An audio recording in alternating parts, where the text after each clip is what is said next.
I hope you people are doing good. Today I will be taking one of the questions regarding size from group 13, that we expect that the size of the group 13 element should go as written here, like this, right?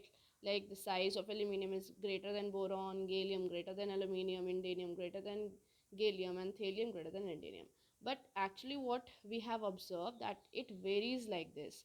That is, the size of aluminium is slightly greater than that of gallium. Now what is the reason for that? See, the configuration of aluminium and gallium is being written here. You can see, in case of gallium, you can see the d electron is also there, right? D electron is there. We know that the size of d orbital is quite you can say poorly shielded. It has got no proper shape. What is going to happen? Because this d is not able to shield the charge from the nucleus. Suppose you can take an example. Suppose this is nucleus, right? So if the size, if the shape of the d orbital is not accurate, so what is going to happen? It will not be able to shield the charge which the outer electron is going to experience. As a result, what is going to happen?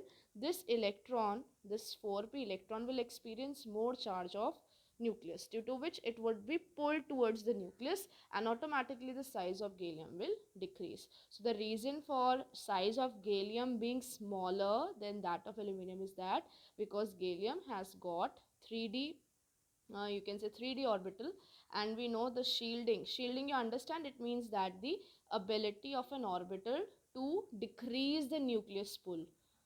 So for that, because 3d has got poor shielding effect, due to poor shielding effect, this 4p will experience more force, and this would be pulled more closer to the nucleus. If the size contracts, means if the valence electron is pulled more towards the nucleus, so what is going to happen? Size will automatically decrease. So this was the answer for that. I hope you are able to understand that.